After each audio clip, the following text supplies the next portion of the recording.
ஓம் சைராம், ஜெய் சைராம்.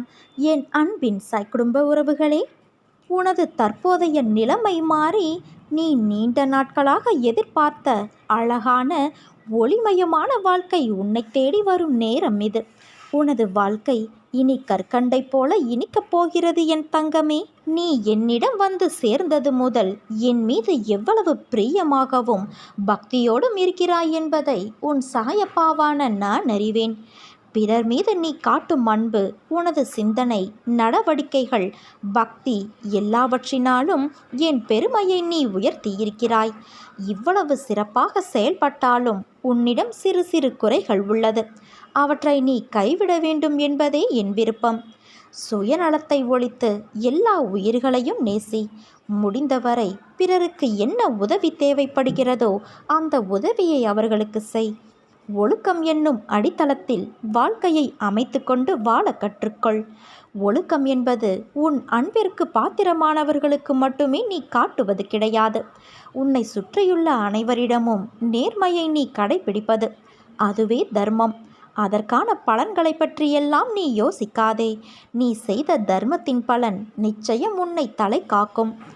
எவன் ஒருவன் அவன் மனம் சொல்லும் தீய எண்ணங்களை கட்டுப்படுத்தி வெல்பவனோ அவனே வாழ்வில் வெற்றி அடைவான். நீ நல்ல எண்ணங்களோடு செயல் புரிந்தால்தான் நிம்மதி, செல்வம், மகிழ்ச்சி ஆகியவை உன்னை பின்தொடர்ந்து நிழல் போல வரும். தர்மத்தை பின்பற்றாதவனுக்கு வாழ்க்கை துன்பத்தை தான் தரும். வெறுப்பு, கடும் சொல் இவற்றிலிருந்து விலகி நில். எதிர்பார்ப்பு இல்லாமல் அனைவரையும் நேசித்து மகிழப்பார். எந்த நேரத்திலும் நிலையிலும் நிதானத்தை கடைபிடி. நான் இவற்றையெல்லாம் செய்து கொண்டு வர இந்த நல்வினைகள் கர்ம பந்தத்திலிருந்து விடுபட செய்து வாழ்வில் உன்னை சந்தோஷமாகவும் நிம்மதியாகவும் வாழ வகை செய்யும். நான் கூறும் வார்த்தைகள் மீது நம்பிக்கை வைத்து செயல்படு.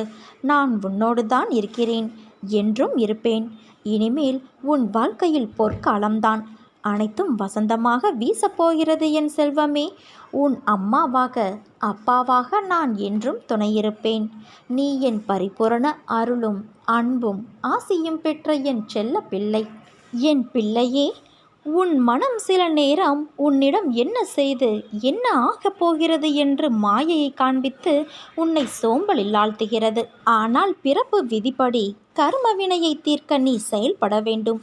அப்போதுதான் கர்மவினை தீரும்.